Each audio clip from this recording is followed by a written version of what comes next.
Good afternoon. Thank you all for being here. Welcome, to the McCarthy's Venture Mentoring Network luncheon. We are very glad that you are all here, and we have 3 great ventures that will be presenting today, and an excellent spotlight speaker as well. And we'll have a new kind of component to the program that Catherine will introduce after the ventures present as well. So just a couple of reminders. We have a lot of new mentors. You want to raise your hand if you're a new mentor and this is the first event you've been to. So we're excited that the mentor network is growing, mostly through referrals from our previous and existing mentors. So we thank you for bringing great new mentor talent to the network. So for our new mentors, and just as a reminder for others, the venture presentations that will happen today are presentations and not pitches. So the goal of these presentations are to communicate what the venture is and what they need from mentors. What are their areas of development. And so they won't be presenting business models and details, but certainly feel free to grill them on that at the end of the event. We'll have time for networking, and all of that will be covered in an initial mentor session. But these are really just an overview of the company and what they are looking for from mentors. Also, you have orange forms on your in front of each of you. So please remember at the end of the event, if there are if there are ventures that you are interested in working with as a mentor, or that you think you might be able to help, or if you know someone that might be able to help them, please just make sure to fill out that form and let us know. That's the easiest way, and we'll facilitate those introductions after that.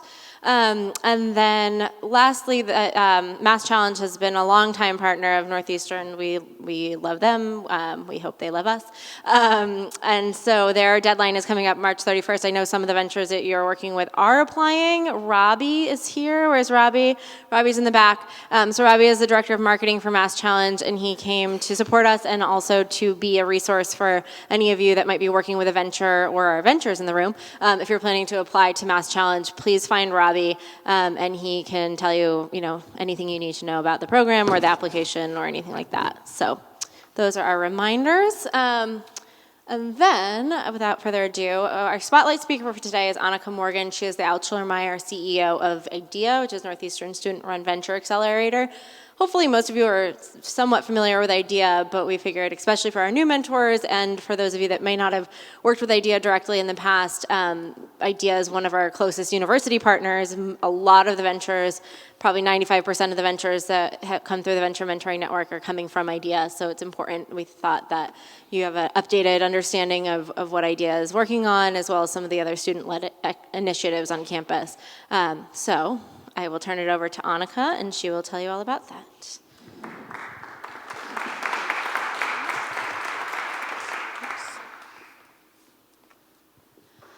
Hi, everyone. Thank you for being here today. 2 things before I get started with the formal presentation on IDEA.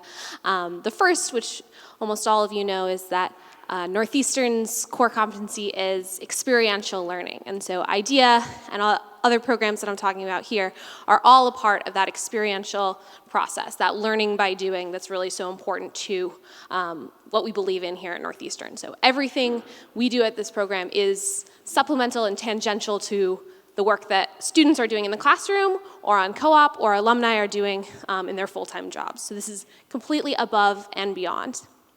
The second is just a clarification on what we define our work as being a venture accelerator. There's accelerators, there's incubators, everyone's got their own perception for what that means. Plenty of buzzwords always flying about. The way that we look at what we do at IDEA is we are focused on giving everyone the educational opportunity of what it's like to take a concept to launch. And so we believe that what we're doing is giving them the support, resources, mentorship to develop this concept, to see if it's going to take off or not as quickly as possible with as little wasted time or effort on behalf of the entrepreneur. So that's what we're really out to do with the program. IDEA is first of all, a university program. So we're linked very closely with Northeastern, and all of our companies have at least one founder that is part of the Northeastern community in one way or another. We are entirely student-led. So myself, I'm a senior here at Northeastern, and my incredible management team of 20 undergraduate students are responsible for the day-to-day operations, strategy, vision for the program. And we work really closely with staff support from the Center for Entrepreneurship Education. We are also completely interdisciplinary. We reach across campus to all of the different colleges. We see the most successful entrepreneurs come from teams that have multiple talents, multiple skill sets, multiple backgrounds, and so we fully embrace that kind of work within our program. And the last is we are closely integrated with a bunch of different resources here on Northeastern's campus. Mosaic is a new initiative that brings together several student-led organizations that provide resources for idea ventures here on campus. We also work closely with the Venture Mentor Network, as well as the Health Science Entrepreneurs. So there's lots of resources here. It's an exciting time to be an entrepreneur at Northeastern, and there's plenty to get involved in and to learn about. So our mission is we support Northeastern innovators to reach their entrepreneurial potential. And often that's in a learning experience. We are here We're here to work with just about the earliest stage concepts that exist. So people come knocking on our door to new venture orientation every other Tuesday with as little as something they just came up with in the shower, or something that they've been working on for a couple weeks, or they've developed in a class project, or has been sort of a side interest with their full-time job. That's when they come to idea. So we're working with things that are really early stage, and our goal is to guide them through the business planning process. We are not just for students. So this accelerator is open to students, alumni, faculty, and staff. At least one member of the founding team has to be Northeastern affiliated, but there are several ventures that have team members who are from other universities or other areas of the country. The other thing is that we are industry agnostic. So because we focus on the business planning process, and our guides and templates are really flexible, we can support everything from a food venture to a mobile application to hardware and physical devices. So there's plenty of diversity in the companies that we work with, and we try and support that as much as possible, again, with those supplemental resources that are here around campus. And then the last thing is, with all entrepreneurship, failure is part of it. And so we encourage our entrepreneurs to figure out really whether their concept is going to take legs, and we always encourage them to start again. So it's a really flexible process. Starting a company, you figure out you're wrong all the time. And the culture and the environment that we want to support includes being comfortable with admitting that something didn't work out the way that you had planned, and starting again with something new. We're actually collecting data on this right now, and it looks like at least 45% of the ventures that are working through the program now have worked on at least one other concept before starting what they're working on now. And we've had companies that have come through and launched and gotten a lot of traction, that that's the entrepreneur's third or fourth idea that they've taken through the program, which is always really great to see. So the core of what we do is in our stage gate process. I'm sure many of you have seen or heard of these stages, but I wanted to go over the details of what goes on so that you as mentors can understand where your ventures have come from and what they're working on right now. So our stage gate process starts in the ready stage. And in the ready stage, there's a lot of discovery work going on. Our entrepreneurs are doing the initial customer validation necessary to prove out the problem that they're out to solve. They're talking to these customers, they're asking them how they experience this problem, and they're using all of that to inform the design of their initial solution. We also ask them in this stage to do some initial market and competitive analysis to understand the scope of where they're trying to enter and what kind of skill sets that they have from previous experience that they can bring to the table. They do a short pitch with Greg Dalmolay to move into the set stage, and the set stage is all about their business model. So now that they've gone from sort of a concept in their mind to a well-defined product, how are they going to get all of the mechanisms working so they have a functional business model? What are the partnerships they need to look into? What kind of manufacturing might they need to connect with? And this stage is where they are eligible to work with a lot of these different resources that we have here on campus. They're also eligible to seek mentorship if they have a specific need. And they also work very closely with Bob Lentz, who's our entrepreneur in residence, through the business model. They give him their pitch to move into the go stage. And the go stage is all about the initial traction and scale. So lots of what's been going on so far has been theoretical, and now it's all about proving that out in the marketplace. They do their initial beta or start signing on users, get potential buyers. They get as far as they can on their own, and if they run into a roadblock, we have our gap fund. And these are $10,000 non-equity grants that we give out to ventures every other month. We have a budget for 25 grants a year, and ventures submit a full business plan that has kind of come together throughout their entire process through idea, and they submit a gap request. So exactly where the money is going to go and what milestones it's going to enable them to fulfill. They're eligible to apply for this up to 3 times, so up to $30,000 for that venture, and then seeking other forms of investment, oftentimes after the second or third funding opportunity. We also have an investor network and investor readiness programming that we support our ventures with throughout the go stage. How do they take what they've got with us at IDEA and move on to whatever is next for them in their venture? We consider a venture launched from our program once they have raised over $200,000 of outside funding, or for those ventures that it's relevant, are self-sustained on revenue. This doesn't mean they're beyond any of our help. They can always come back, seek mentorship. Many of them still work with the mentors they made connections with through the program. It just means they're no longer eligible for our gap fund. And many of these launched ventures actually love to come back, lend expertise to current ventures, and really like to foster the IDEA community wherever they have ended up. So to close out, I wanted to invite all of you to our Pitchathon. And this is an annual event where we bring together 10 to 12 of the farthest along ventures in the IDEA program. And we have them pitch for 5 minutes to an audience of investors and mentors, really getting that feedback and that first touch to potentially make a longer relationship. So it's on May 2nd. In East Village, and we'll send around the formal invitation to all of you shortly. Thank you very much.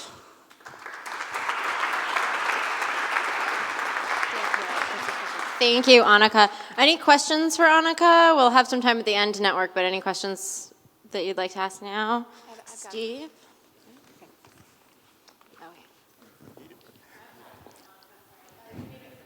Nice presentation, Annika.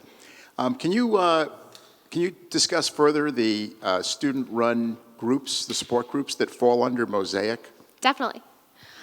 So we have some members of Scout here today who are part of the student-led design studio. So they take on ventures as clients to support them in their design needs. That can be anything from a full rebrand to packaging to web design, user experience. There's also the Intellectual Property Collab, which Susan Montgomery runs out of the law school, and they take on ventures as clients to seek any information on intellectual property concerns, so patents, copyrights, trademarks, any of those things. There are some newer groups coming up, so out of the College of Engineering, there's a group called Generate, and they're looking to be a physical product and prototyping design lab working with ventures. So Nightly, you guys saw present, as well as Therapeutic Innovations are working with them as their first clients this semester. And then we also have a group called ARC, and they are the Accounting Resource Center, a group of accounting students who are looking to get some hands-on experience working with ventures setting up their books, addressing any tax questions and concerns. They're very popular right now. So that's a small sampling. There are several groups coming up, and it's a really great wave to see of students taking ownership and applying what they do best to support ventures on campus. Any others? Dan? I just want to add a little bit about Mosaic. We are in a planning group now, and in the next couple of weeks, we will publish. I'm Dan Gregory, by the way. I'm co-director of Northeastern Center for Entrepreneurship Education, and I was the founding faculty advisor for IDEA, and I'm sort of driving the Mosaic effort. There is almost a $500,000 fund associated with Mosaic, and that money will be used to facilitate collaboration between all these groups and give them some extra energy. There are 3 categories of grants. I won't go into the details, but we'll begin to accept applications for grant money to support these student-led organizations in their activities. And there's a real premium on 2 things. One, interdisciplinary work, so young law students can work with young accounting students and talk to young designers and work with young product prototypers, et cetera, in a collaborative way. We're looking at collaboration spaces for these organizations. So very soon they'll begin to apply for these grants, which will be sort of micro grants to facilitate collaboration, and then also, in a major way, to directly support the incubation of ventures, both student ventures and alumni ventures, which are the 2 category of ventures that we work with. So if any questions about this, I'll be around afterwards and be happy to chat. Thank you, Dan. And Jeff? Annika, I was wondering if you could maybe give us some statistics about IDEA. How many ventures you've got going, what your recent trend lines are, how many colleges are representative, sort of some stats that you keep your fingers on. Definitely. So over the course of IDEA's existence for the past 6 years, we've worked with about 850 concepts. So people who've come to the program seeking to try building their concept with IDEA. Right now, we work with about 180 ventures in the program. Of those, historically, 42 have launched from the program, and they've gone on to raise about $46 million in outside funding. As for college representation, I believe we officially have 1 venture from every single college. Yes, that's true. I looked at the numbers this morning. The largest being DeMoore McKim, at right about 33%. Next being College of Engineering at around 23%, and next being College of Computer Science. I think that's around 13%. And this is just members who are participating in the program. So some can be, there's not a college designation to a venture, but interdisciplinary teams can be represented all over in that distribution. Great. Thank you so much, Annika. I'm going to let Catherine take it from here to introduce our ventures and their sponsors.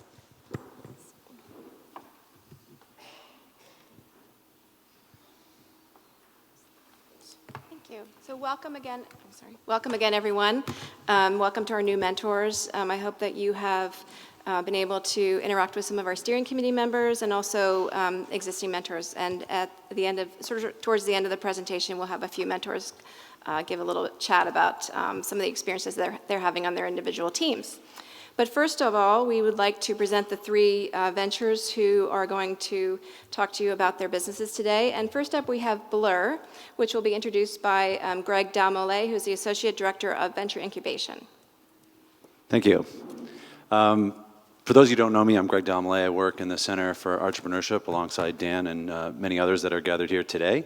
Wanted to introduce Blurr. Blurr is a company founded by a group of undergraduate students, and they are launching a very socially driven mobile app. And the app is ready for release, and as you might imagine with any socially driven app, the next mandate is get lots and lots of users and make the company attractive to investors. So I'll let Dan take it away on his presentation of the company, but while he presents, please keep in mind, how might we increase the amount of users and make this company attractive to investors?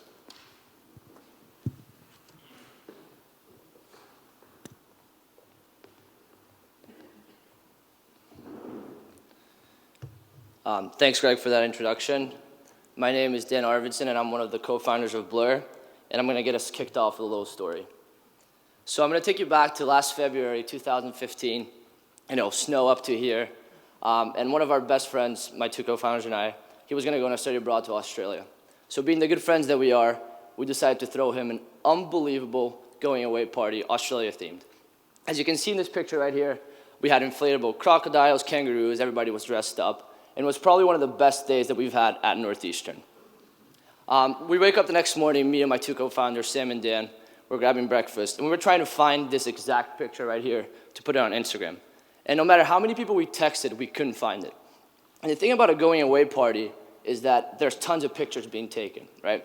So that same day, we trekked through the snow, went to Snell Library, and we started to look into this, and we realized that there was no easy way of gaining instant access to meaningful pictures taken around you.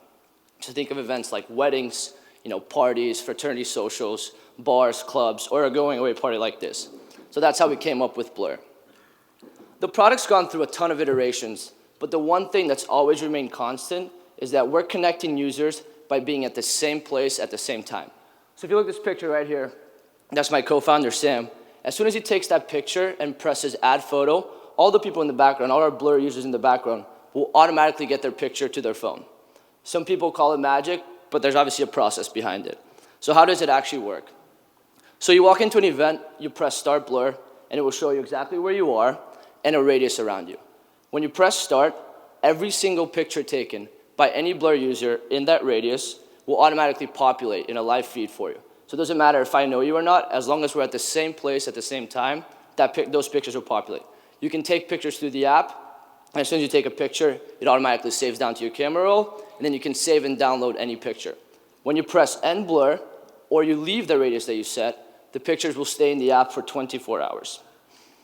So the last 2 months have been really, really exciting for us, and we've gained a lot of traction and product validation. We actually just got back from South by Southwest. We were pitching at a digital startup competition, which was an unbelievable experience. President Aoun tweeted about us. We've had articles published on Bostino, The Daily Vibe, Venture Fizz. And really, but the key milestone for us was when we started our beta testing, which was at the start of January. So we had for a month and a half, 100 beta users. And it was really great to kind of, iterate the product, fix things, look at our analytics, see what kind of flows people were taking through the app, fix our bugs, and then finally push to market. We got approved to the App Store about 3 weeks ago, and we've kept it at a soft launch as we're iterating the product continuously. But we're actually looking to do our full push to market next week with our 46 recruited Northeastern brand ambassadors. So there's obviously a team behind this. So you can see here, it's myself, Dan, Sam, and Dan Corman. We have some unbelievable co-op experience, Goldman Sachs, John Hancock, Wellington Management. We met playing soccer, the varsity soccer team. We're roommates, and some people even say that we're best friends. We also bring some great diversity. I'm from Brazil, Sam's from the UK, Dan Corman's from Israel. We're from 3 different continents. But I think that the key aspect about our company is that we were able to really leverage the resources available to us at Northeastern. So obviously Annika spoke about IDEA, and IDEA was unbelievable to us. We also partnered with Scout. We just recently did a partnership with the IP Collab as well. And then we went a little bit outside the community, and we partnered with Northout, which is a Boston-based development company. So we have 3 full-time engineers working for us, and it's been a tremendous experience from a learning standpoint, but they also brought our product, made it live. And then the last stage, which I already kind of touched upon, was our beta testing period and the recruitment of our brand ambassadors, because our go-to-market strategy is going to really be concentrated on putting people in situations where they realize the value of the app. So we've kind of noticed from our beta testing that there's 2 kind of wow moments with Blurr. The first one, when you just meet somebody, you get in a picture, somebody takes it on Blurr, then as soon as you open up your phone, that picture is right there. And the second one is when you wake up, the morning after, and you see a picture that you didn't know you were in, or just a picture that you didn't know was taken, and you're like, wow, that picture is awesome. So take a Patriots game, for instance. Let's say you're sitting in the first row, and then Tom Brady throws the winning touchdown pass to Gronk. Somebody in the 10th row takes a picture of you on Blurr. When you swipe your feed and it's right there, that's an unbelievable memory that you like to have access to. But obviously, and Greg touched upon this a little bit, we have about 600 downloads right now. We're looking to go to market next week once we get our latest update from Apple. But the key, the 2 things that we really need to keep in mind is how can we scale the business? So obviously we have a pretty broad network at Northeastern, recruiting the 46 brand ambassadors. It was easier than it's going to be at other colleges. We think that we have an effective marketing funnel, but the question is, can we really scale that and take that to other campuses across the United States, and then obviously, take it worldwide as well. And then obviously that coincides kind of with how can we get the company investment ready.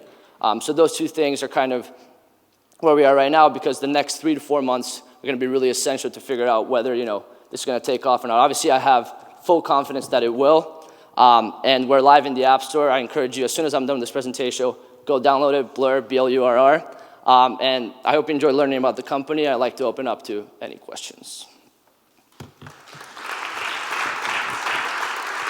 Questions?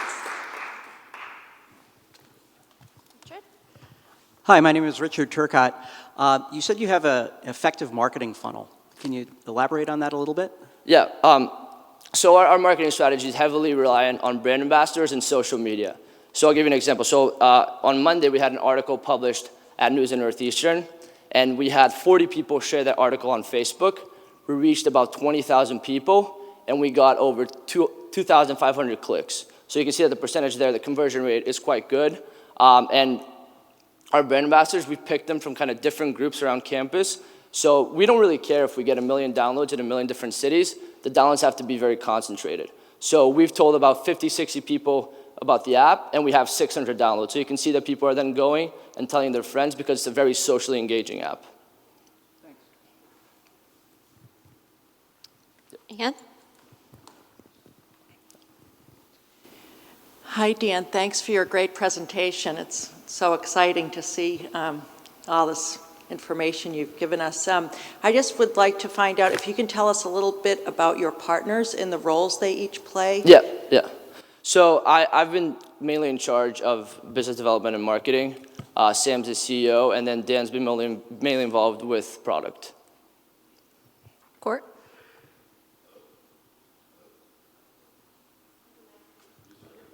Mic 2.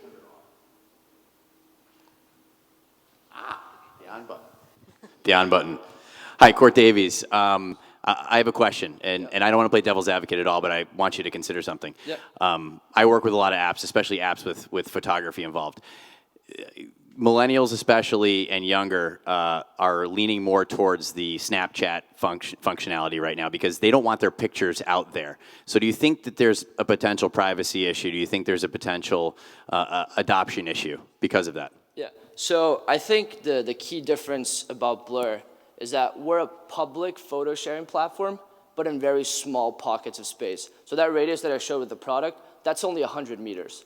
So that's kind of the unique spin that we haven't seen any other photo sharing app taking it. And I think millennials, we love sharing stuff. And if you think of photo sharing, the market, there's Snapchat and there's Facebook. Snapchat, very short-term sharing. Facebook, the pictures that you want everybody to see. And we see Blurr falling right in the middle of that. So I think that, we don't want people to stop using Snapchat or stop using Facebook.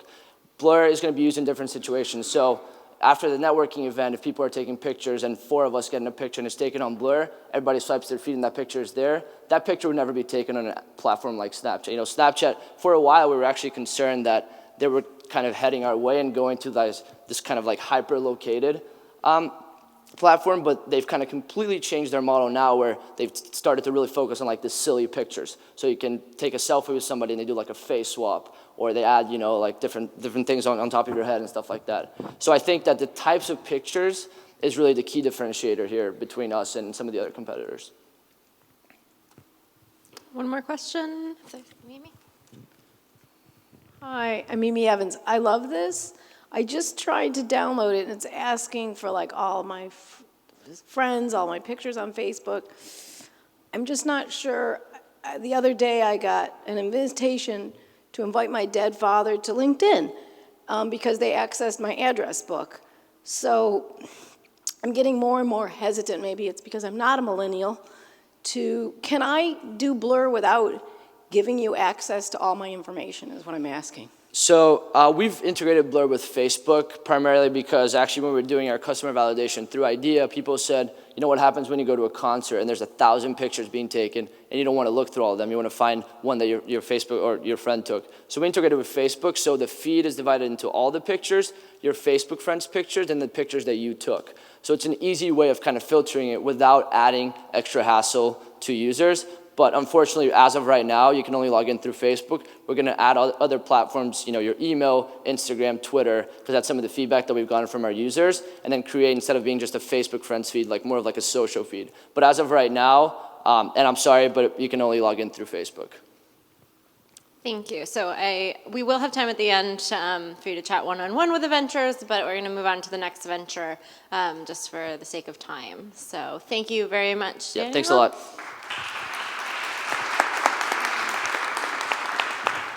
So the next venture is ChargeRX, and Bob Lentz is the sponsor, but unfortunately Bob couldn't be here today, and so I will give them a brief introduction. So this is Evan Monahan and Rob Lunn are the founders of ChargeRX. They are both in the executive MBA program here in the DeMar McKim School of Business, and so they have taken full advantage of that an idea, and they are very excited to present ChargeRX. So,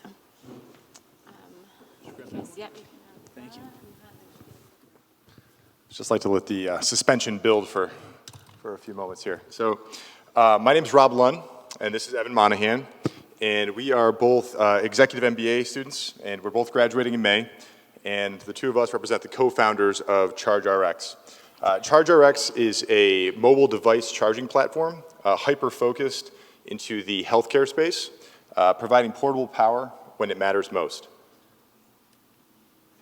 So, as it stands right now, the healthcare industry is changing. 30% of all federal healthcare dollars and reimbursement dollars from federal healthcare sources are directly tied to a patient's perception of care. So what this means is that healthcare providers, institutions are now more than ever focusing on managing the entire patient experience. So this means if you go into a hospital, a standalone clinic, private pay facility, there's everything from free Wi-Fi to valet parking to even patient experience managers. Right now, it's shifting. Healthcare facilities aren't just focusing on patient satisfaction. They're actually fully dependent on it. So being able to use your mobile device while in a healthcare setting is absolutely crucial to patients and their loved ones. Your phone is the camera that takes your first family portrait. It's the lifeline that connects you to a loved one during an emergency. It's how you show the world your first braceless smile. It makes a 5-hour dialysis appointment that much more bearable. Across all ages, situations, people absolutely need their mobile devices, and in a healthcare setting, now more than just about any other. So the question is, with their need for mobile devices, how do they go about charging those mobile devices in these healthcare settings? So what ChargeRX is it's a 3,200 milliamp hour battery. It's roughly the size of a coaster, and basically what this allows you to do is charge your mobile device, an iPhone, an Android phone, about 1.5 times for each battery.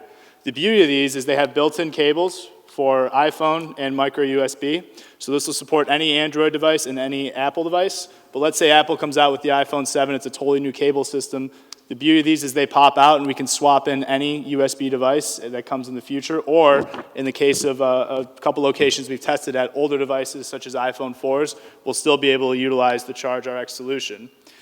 What's even more exciting about this is it allows patients to move throughout their appointment within the healthcare facility without having to be tied to a wall. And that's really important because if I'm at a hospital and I'm laying in bed and I need to go get an appointment for an MRI, I cannot bring that phone with me. I have to tie it to a wall. Where it gets even more important is if I am a mother of 2 children, one is in the hospital, and I have to stay with that child, I don't have to go outside of the room to be tied to the wall to make sure I have a charge to call, you know, my spouse. I can be there with my loved one the entire time, never have to leave him, and even hand him the phone to watch cartoons on if need be. So how do you use this? So step 1, on the front, there's a power button right here. Push the power button, that means the charger is on, and then pull out your cable. Grab your mobile device, mine's in my pocket, plug it in, and you're charging right there. Great. So obviously, we took this idea concept through the IDEA program, and we're really proud to say that after an initial trial at Shields Healthcare, they've actually decided to partner with us and roll out our ChargeRX platform to all 30 of their locations in Massachusetts. But excited to say that we're not stopping there. We've conducted pretty extensive interviews with patients, customers, administrators, business directors of these facilities, and through these we've identified really 3 main mentor needs to capture the New England, Northeast, and national market going forward. The first of this is help in materials science. So in healthcare, the #1 issue across the board is infection control. That is, you cannot enter a hospital without a multitude of infection control criteria. So our thought is if we can source these batteries with antimicrobial plastics, we would realistically be the only portable charging device on the market that is antimicrobial and able to go into a hospital. This is the key need that we have as a business, to manufacture our design with antimicrobial plastics. The second, obviously, is healthcare industry experience. Rob has experience working in Stryker Medical Devices and sales, but we also could use some help in the procurement aspect. The patient experience aspect is obviously a big one, and then hospital operations to make this super easy for nurses and their staff to utilize. Product development is also a need. Basically, we're looking to design and manufacture these on our own at some point, so any input we can get in the design and manufacturing standpoint would be very valid. That pretty much sums up. We've had absolutely tremendous experience working with Northeastern, with IDEA. I actually want to give a special shout out to our scout team. So if you guys could raise your hands. The 2 members of our 4-person team have helped us design our entire brand, our logo, working with us, answering last-minute phone calls. We custom brand each individual charging platform to where we're trialing. So at first it was Shields Healthcare, Circle Health, Fresenius Healthcare, Atlantic Dialysis Management, and they have turned around logos for us at all hours of the day. They're absolutely, please, they deserve a round of applause. And then we would be remiss if we didn't recognize Professor Montague in the back there. Montgomery, could you please raise your hand? She has, we took her class for IP through our executive program, and she pushed us very, very hard. So she's an absolutely wonderful educator, great lawyer, and she's put us to the test. So another round of applause for her, please. You haven't submitted grades yet, right? Okay, just check. And we're going to be at one of these high top tables. The chargers actually stack as well, so you'll get a good sense of how the stacking design works, and you can see it in real person. So come stop by, say hello, and get a charge on your phone if you need it. With that, we'll take questions. We did a great job. Okay, thank you. Wait, one question. I'm curious, why are you zeroing in on the healthcare industry first? It seems just, when I hear what you're doing, it's pretty horizontal. Everybody needs to, get a little extra juice for their phone. But you're zeroing in on the healthcare for a particular reason. I just don't get that yet. Yeah, absolutely. It's great. It's probably the #1 question that we get, and absolutely happy to answer it. So, well, first and foremost, you got to know your core competencies. And as we stand before you, Evan has a background in supply chain. I have a background in healthcare sales. And I know selling into healthcare institutions, those pain points, that sales cycle, especially the capital procurement sales cycle. So go where you're strongest and know how to sell. The second question, reason that we are hyper-focused on healthcare, is that they actually have an intrinsic motivator through federal reimbursement dollars to increase the patient experience. And there's also already major players in the mobile charging space. So Anchor is one of them, Mophie being another. You can get lipstick chargers. That's what they're called, very small battery packs for your phone, and they're pretty much ubiquitous across the board. But when we position our product in a healthcare space, and this came up as part of our customer experience interviews, there's a redemptive quality to it. It's an actionable item for facilities to provide to their patients that directly speaks to the patient experience and improving their perception of care.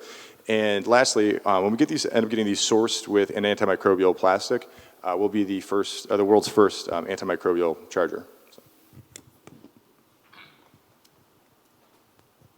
Steve Ruggieri. Yeah, related question. So what is the business model, business to business, between you and the healthcare provider, and then from the healthcare provider to the client? Do you have your NDA in front of you? Or? Okay. Yeah, Professor Montgomery? Thank you.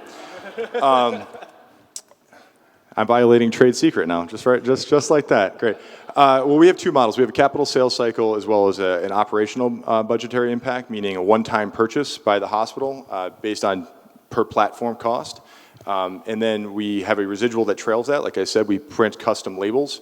So we've actually positioned this to the hospitals that not only do we have their logo on the disc, so the facility, the hospital, the healthcare institution is actually solving that problem of maintaining phone battery, but we're allowing them to stay on message up to quarterly, meaning healthy tips for holiday eating. We reprint and they buy those labels from us.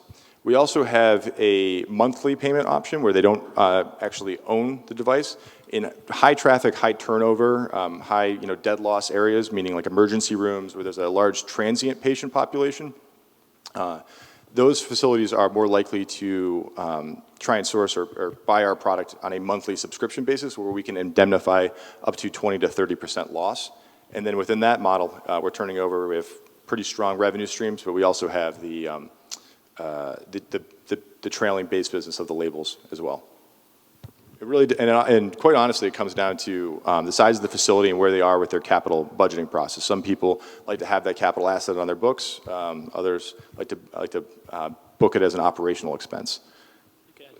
Just to touch on one other aspect of that, the Scout team, one of the requirements we gave to them was we really want to have our logo on the back of this. Front and center is going to be the health center that is going to be where the first thing that the patient or their family sees, because they are the ones that are solving the problem. That's really important when we go to our customers, that it's perceived that this is a need that I have that I didn't think the hospital or the medical facility could solve, but when I walked in, that nurse or that admin, whoever handed me this, solved my problem. And if that's in their minds, then we've been a successful venture. And Scout has done a phenomenal job of doing that for us.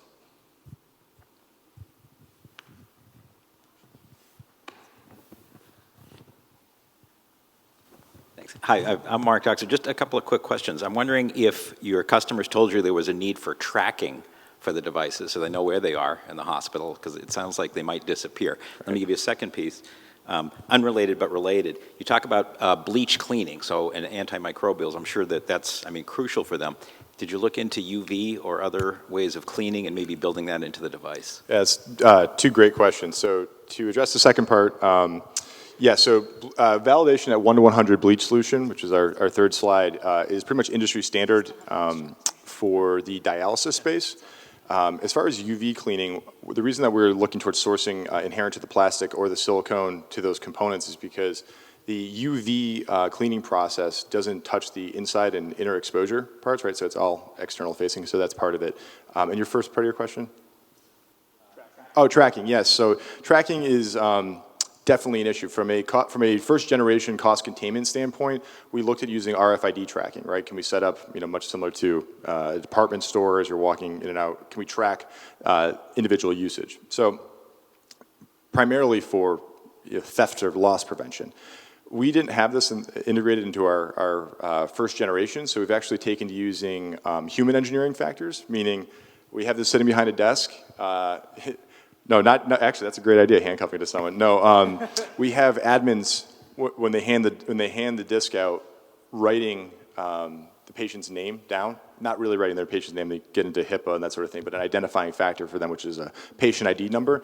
And we have found, we were anticipating initially in our first trials across all the different spaces, are we going to have 10% loss rate, 20%, upwards of 30, 40%? To date, we've had 0.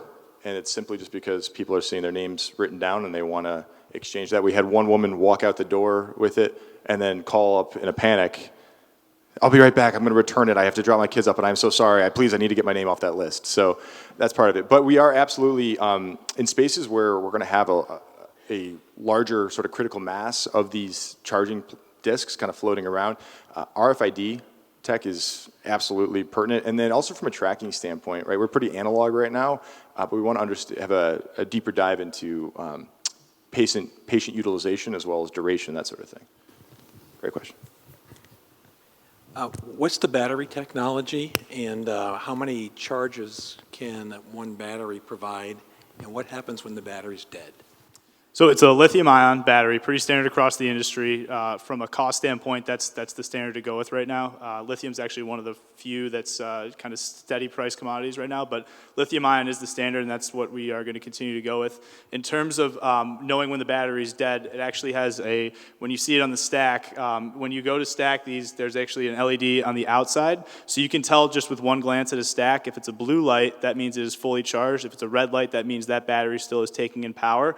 But actually, when you turn on the power button, and you'll see this when you guys get these in your hands, there's 4 quadrants that give you an idea of how much battery is remaining on this one disk. So and I think did I answer all 3 of those questions? Was there a third? What happens when the battery's dead? So completely dead at the end of its life, correct? So at the end of its life, the beauty of these, we can crack these open. The batteries are soldered on right now, but what we need some help with in the product design standpoint is if we can take out the lithium-ion cell and keep the plastic, the antimicrobial plastic, and then the silicone cords, which are essentially realistically the most expensive part of this, and hot swap in a new lithium-ion cell, then we could easily just recycle the antimicrobial and everything else on this and then move forward. That's one of the design needs that we're hoping to achieve. No concerns with using lithium-ion batteries today? It's the standard across the industry, so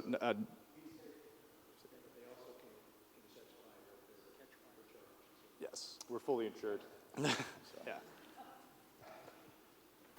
All right, so last question, and then we'll move on to the next venture. Yeah, so I understand that it's a proprietary charging stack. So you can't charge it. If someone were to remove it from the facility, they're not going to be able to charge it. Fantastic question. So what you'll see on the demo units is that we have put a stopper in. There's on the original design, there's actually the one I have in my hand has a micro USB input, so we can charge them. We do these for just our models that we use and just are in the field with, so we can, if we're on the road, we can charge it quickly. But the models you'll see today have a USB stopper. That's one of the human engineering factors we added because we felt that if you know that there's no ability to recharge that other than putting it on the stack, that can help us prevent these from walking out the door. So what you'll see in there is that it has that human engineering factor built into it.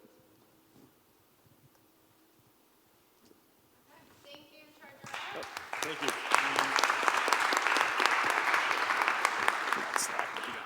And last but not least, our third venture is Hylux, and you will note that on your tables are samples of the beverage if you'd like to try it while Greg introduces, and then Lamar will get up and talk about his venture.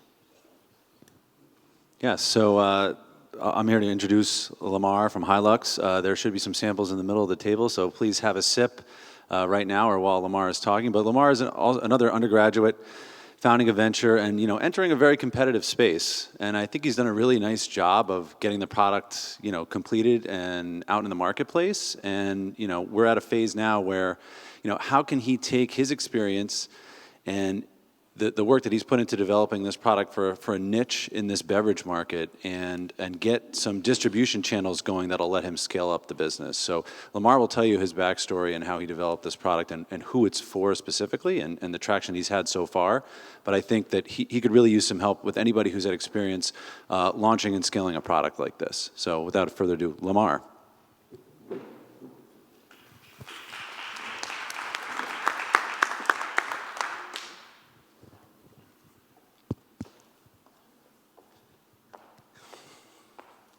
Hello, so my name is Lamar. I am a fourth-year student in the DeMoore McKim School of Business. I am studying finance and marketing. I'm originally from New York, so Boston's a nice change of scenery for me. And yeah, as you've heard, the product is a vitamin-enhanced water called Hylux. So essentially how I got into this, I was really big into track in high school. I invested a lot of time into, competing, trying to get to that next level. But unfortunately, senior year of high school, I got a heart injury, myocarditis, and that put me into months of bed rest. Fortunately, I made a full recovery. However, when I was getting back into fitness, I kind of really wanted to just, jump back in. My doctor told me, hey, take a second look at your diet. I wasn't really concerned with the calories I was taking in before, and that entailed actually watering down Gatorade after every workout, and that was something that was just really tedious to me. It wasn't something that I was used to at all. And I felt like other people had this problem, so that inspired me to create essentially a low-calorie, low-sugar, and high-nutrient version of a sports drink, something that would give you what you wanted after you worked out, but wasn't packed with all the extra stuff that was just kind of additives, whether it's artificial coloring, flavoring, or anything like that. I felt like there needed to be something that spoke to people like me. And yeah, so the competitive positioning, essentially what we went for was we wanted to have Gatorade. Gatorade is what everyone knows, and we wanted to, benchmark ourselves as lower sugar than that. And that was the first step. Second step was that we wanted to, take somebody who was known for their nutrients, like vitamin water, and see how we stacked up. So we wanted to give more vitamins and electrolytes. And something that we did that we felt spoke to more people was we wanted to put the same nutritional value in every single bottle. So if any of you are familiar, vitamin water, you get a different flavor and you get different vitamins and electrolytes, and that works for them, but we felt that doesn't really speak to people who just come to a drink for the nutrition. And the third thing that we wanted to do was look at price. So other nutrition-dense beverages like Body Armor, I don't know if anyone's really familiar with that. It's essentially like a smoothie type drink, a lot of nutrition in there, but they have a high price point. They start at $3 and they only go up from there. We are $2. Some places sell it for $2.50, but we really want to give some people the nutrition they wanted at the right price. And as you can see, there's a huge market for this. CSD stands for carbonated soft drinks. That's your typical stuff that you see on the shelves of cans, and there's a huge market opening for these, different energy drinks, sports drinks, waters, and we're seeing that the growth in carbonated soft drinks is actually slowing down, and the growth in other industries, the other parts of the beverage industry are growing, and we see that, the portion that we're looking at, the, sports and energy drink is actually going to grow 10% through 2016.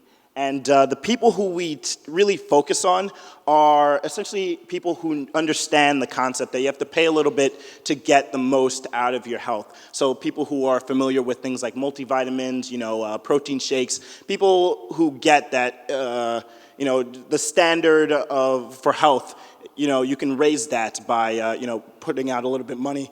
And we get to these people through gyms and retailers. That's generally been our main source of distribution, but now we're actually in a stage where we're switching over to distributors, leaving that niche sort of market and sourcing or putting out the product into a network that these distributors have. And that leads to the current traction. So we've sold about 1,200 cases. That's around 15,000 bottles up to date. Right now, it's a little bit of a slower season because of the winter. So we're seeing around 120 cases. But during our peak, like in the summer, that goes up to 200, 250 cases. And that's same point with distributors. We're actually planning, that's going to be really exciting for us because we're planning on taking some on for the summer and really, putting the product more into a mass market. And speaking of distributors, one of the feedback points that we got was that the people like the taste, people like the benefits, but one thing that they wanted or saw that we could improve on was the packaging. So I'm glad to announce that we've actually changed our packaging, and we plan on switching the bottle, switching the label, so this label will actually cover the full bottle, and it's really going to pop off the shelf, be something really, stand out on, in just grocery stores and different places. That's, and we have 3 flavors. Yeah, strawberry kiwi is one of our most popular, and this leads into the mentoring needs. So as we go into this new distribution alley, we've seen kind of that it's essentially like a new ball game every single step of the way. You have your small distributors, your medium distributors, and your large distributors, and it's really just each level of that is something completely new. So having somebody with some insight who would be able to, guide us and allow us to position ourselves where we don't make mistakes while, climbing that ladder would be great for us. The second part is brand marketing. Since we are trying to go more mass market away from that niche, we're going to be in different avenues, so we're going to be in different retail places that differ from that niche gym community. So, keeping the brand marketing consistent with how we started out, but in a different retail outlet is very key for us. And the last point is PR. We haven't really thought about it too much previously, but we feel like moving forward, we want to definitely be able to craft our brand story and be able to tell that. And just having a strategy or having it on our minds, what we're going to do in terms of publicly sharing the brand story and essentially another function of marketing, how we're going to deal with that is very big for us. And that concludes my presentation.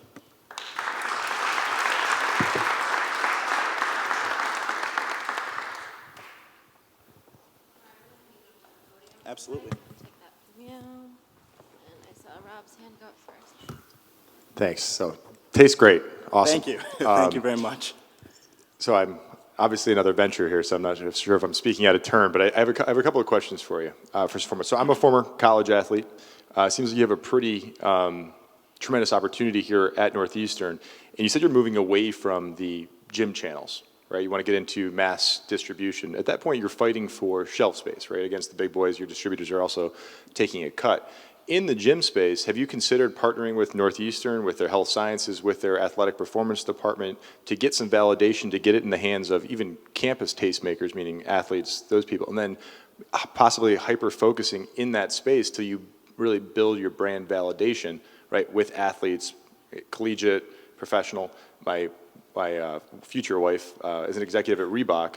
You have that partner right there in Canton, and at in that channel, you can charge a premium until you have, your brand really validated by athletes in that space, and then venturing out. I'm just curious about that, why you're running towards mass distribution. Yeah, absolutely, and that's actually a really good question because I get that a lot. And one of the things is working with college athletes and sports teams in general is that you run into two problems. One is the athlete. I'd say the NCAA, they really have a clamp down on what type of compensation athletes can get, which is almost like a zero policy. So one of the roadblocks you can run into is that you can't really give a case to the team because that could count as some sort of endorsement. And that's one of the roadblocks. The second is actually the bigger beverage companies like Coca-Cola and Pepsi. So a lot of times they do contract with, whether it's a team or if it's outside of that avenue, they contract with universities, and they do lock up a lot of avenues in terms of like the really open avenues, I'd say, like something like a club sports team or something like that, or even a community sports team. They might be locked up in contracts. So for us, it's a lot of going out and pitching to essentially unaffiliated organizations. And just a small correction with the mass distribution, what I meant more like by that is not really, it's not solely just, retailers and other places like that. We do mean like chain gyms, like your Equinox and Planet Fitness, things like that, as opposed to independent gyms that we've primarily been focusing on. Other questions? Susan? Go ahead. Hi, Mark Doxfer again. I want to kind of piggyback on that last point, which I think is a really good one. The other part is that you mentioned that you kind of have two target markets, it sounds like, right now. There's the sports side and there's the casual hydration side. And I'm wondering if you've had a chance to really profile both of them in depth and look at some of the trade-offs between one versus the other, as opposed to one and the other. Yeah, so if I'm getting your question correct, it's more of how do we service those two groups, essentially because they have some inherent differences in them? Yeah, absolutely. So I'll start with the kind of the hyper-focused top-tier athlete. There's somebody who does one workout a day, sometimes two, very intense. They burn a lot of calories, and a drink like Gatorade may work for them because, even though it has that high calorie count, they are burning a lot of calories. And but the problem with that is that a lot of times you have a meal after you work out, so you get a lot of the sodium and the electrolytes and what you need from your meal, so the Gatorade might be overkill.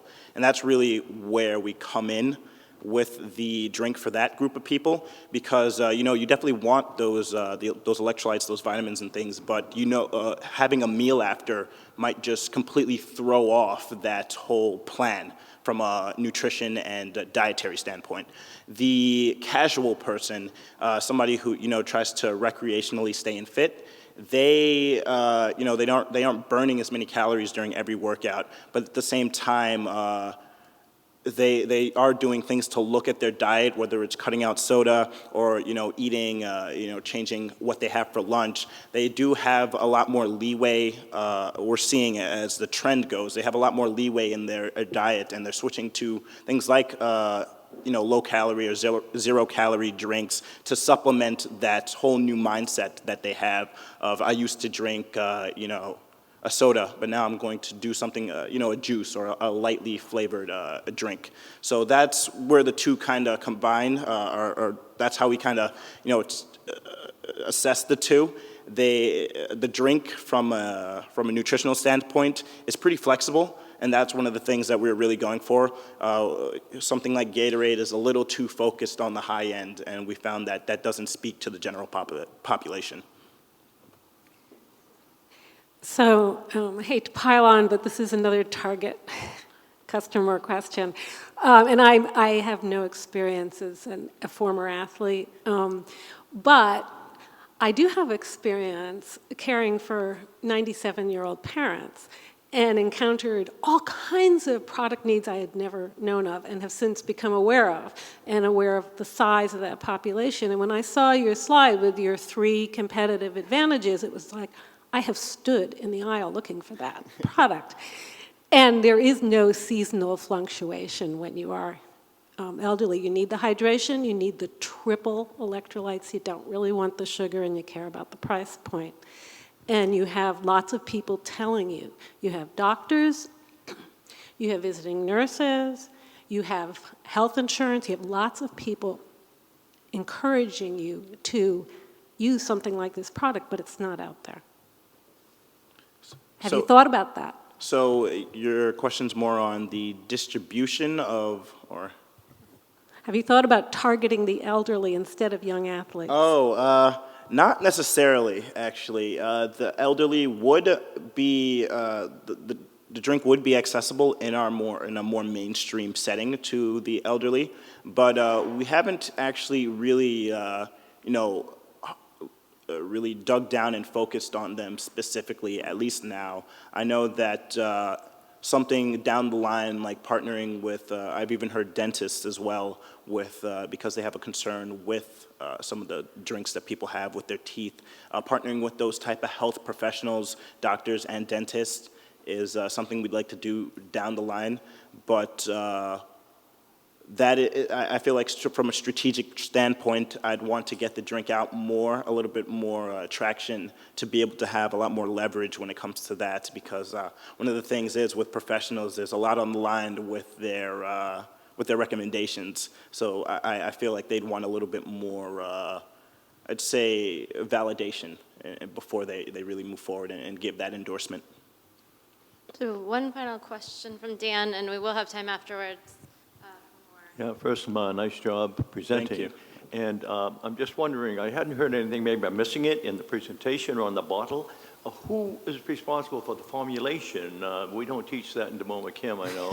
So I wondered, do you have a partner? Do you have, who is the brains behind the formulation? And what can you say about that in your promotion? You talked about PR and such. And Absolutely, if you have real yeah. credibility there, it could help. Yeah, it wasn't me mixing up a little stuff in my kitchen, but for that, it was actually pretty interesting, just my whole cycle with that. I personally, from being an athlete, I was very familiar with what was offered in sports drinks, so I knew essentially how much sugar I wanted, how much potassium I wanted, and just, line by line, I knew what I wanted to have, and I took that draft, and I brought it to a food scientist who I worked with on essentially a per project basis. He made 3 flavors for me, and essentially at the end of that project, he gave me a sheet, which was pretty much the batch sheet for what I would need to do with that is bring it to a co-packer and contract packaging, pretty much a contract manufacturer for the beverage, and essentially they'd know exactly what to do.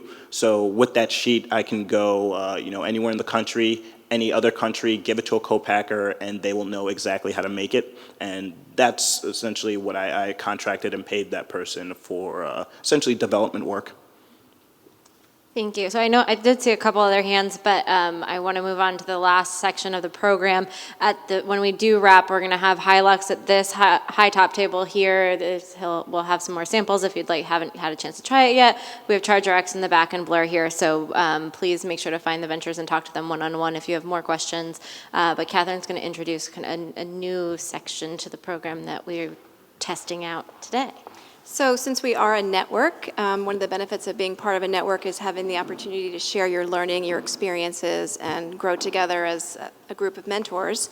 So today we're adding a component to our program, which is we've asked 2 of our mentors to briefly talk about their experiences on their teams and also maybe sort of expand that to general mentoring notes as something that all of us can learn from and share. So our first mentor is Mark Doxer. Mark has emerged as a lead mentor on Commonwealth Coffee, which is a small batch cold brew coffee company started by 2 of our graduates. And he's most recently also joined Mealtime, which is a venture that you may have seen from our last event, and they are a meal planning application. And so Mark's going to give us a little talk on his experiences. Thank you. Thank you. So I guess a couple things I'd like to communicate. One is that I found this to be a very rewarding experience in 2 ways. One is in kind of working with the students and working with the projects. The other, frankly, is in working with other mentors. It's a lot of fun. It's a good group of folks that you get to meet. As I look around the room, there are a number of folks I've been working with. It really is enjoyable. And it's not something that I might have expected kind of up front, but that's how it's developed, and it's really been very, very nice. I think one of the things that really stands out across both the groups I'm working with right now is the energy that these folks have and bring into the room. It's amazing. They're passionate. As I think of my life when I was their age, it was very different. I don't think I had that kind of passion for anything, truthfully. It's really amazing, and it is contagious in the room. It really makes a difference in terms of what's happening with folks. In thinking about how we've helped as mentors so far, I think that there are a couple of core topics that keep coming up. The first one really is focus, and that relates to market understanding, thinking about who the customer is and doing validation, thinking about how you're going to get your product out there. So target accounts, channels, partnerships for distribution. Partnerships has come up quite a bit in terms of how do you work with other people? How do you leverage off things that already exist versus having to do it all yourself?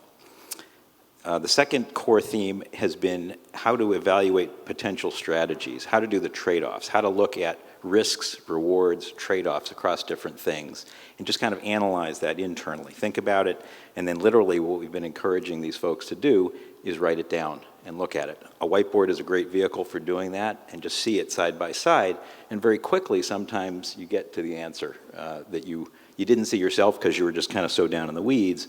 And then as they come up higher and they look at it and it's like, wow, if I do that, I'm not sure that really makes sense.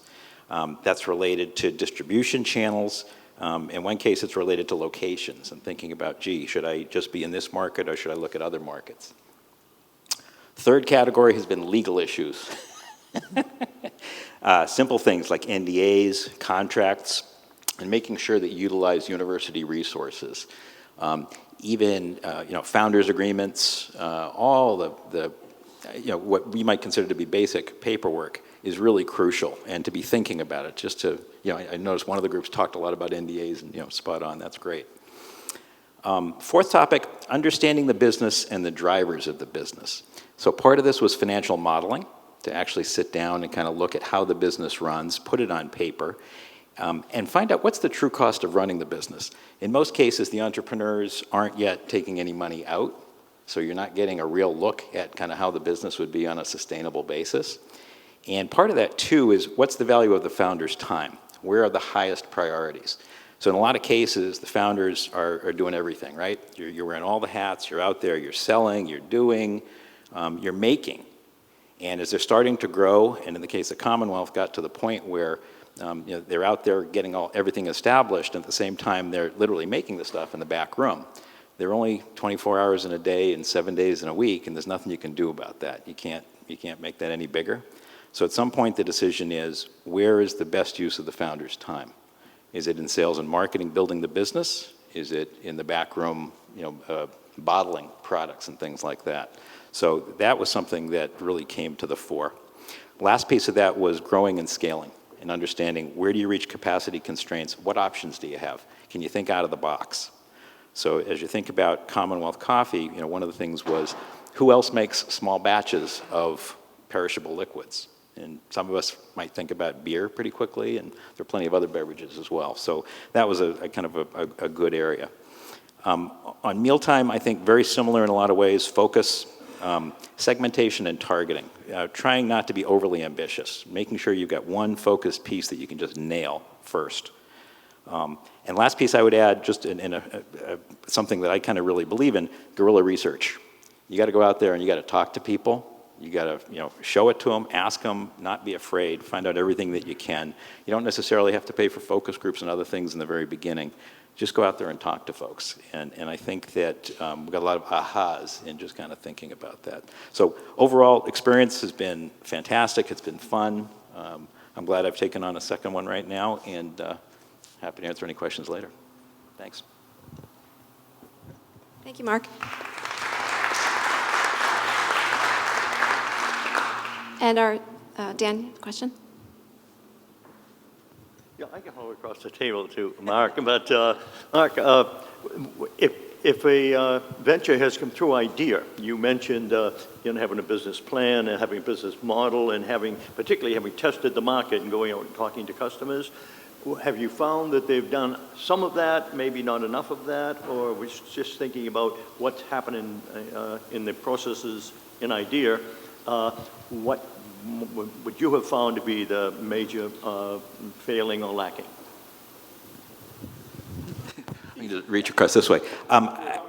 They've definitely done some of the work. I think that what I've seen so far is that they see a path, and then they'll see another path, and it's always an and, instead of really evaluating each one, understanding strengths and weaknesses of each and what their strengths and weaknesses are and how they're going to go at it. One of the fears has been that they dilute themselves so much personally in terms of their time that they're going to kind of lose focus on the back. With products in particular, quality is so critical to what's going on, and they got to make sure that that's maintained, kind of get that in place before maybe expanding into certain things. So we had discussions about mass distribution. How do I get to mass distribution as fast as I can? And so one of the discussions we had is, okay, what happens if you do get into mass distribution? What do you need? How are you going to control quality? Most importantly, what happens if you get into mass distribution? You build it basically, and they don't come. And the reality of that is you're finished. It's much more important to build it right, to kind of prove it, and kind of build it up. And that's, I think, one of the things that the teams have spent more time thinking about kind of after the discussion in the mentor meetings.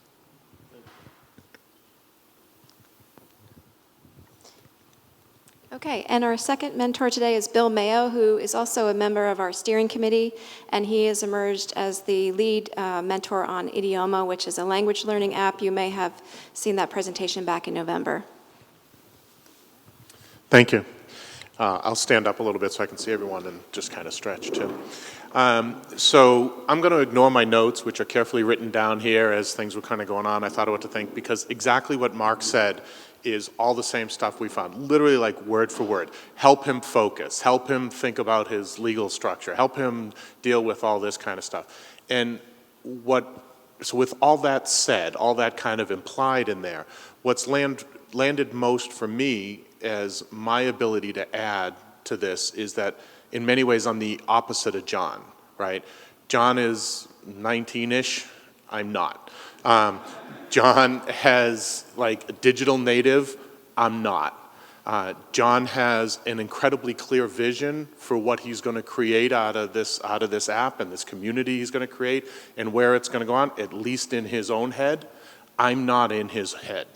So I don't know what's going on. So all of our discussions are really around helping him to articulate what he's thinking, help him think through the details that are maybe just automatic or implied to him, help challenge him a little bit when, we had an experience just the other day. Someone has reached out to him. He's very excited. They might be an angel investor. A couple minutes of research, what it looks like they actually do is they develop apps.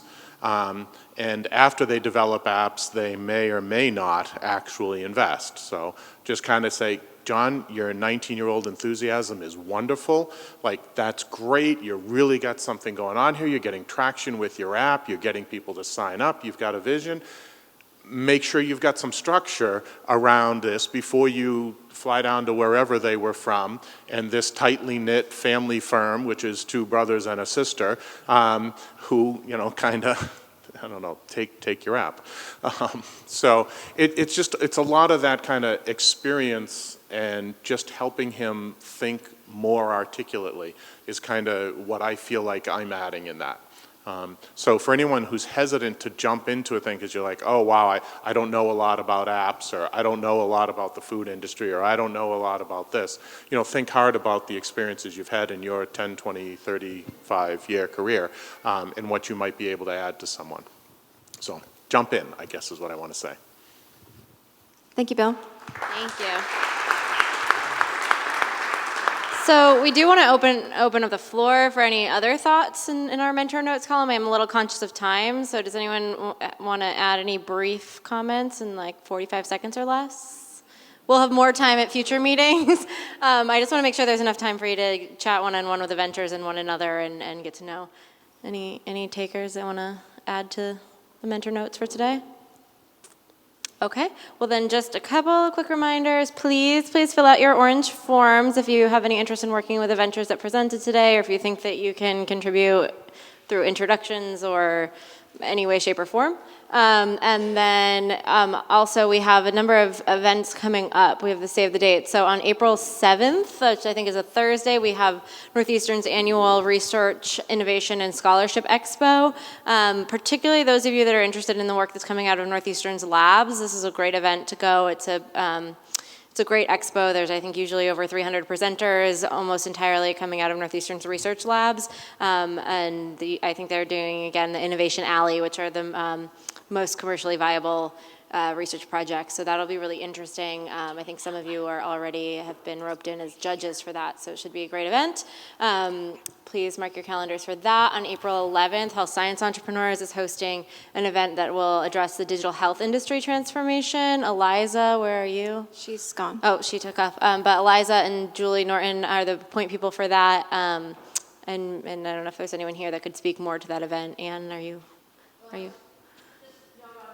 Yeah.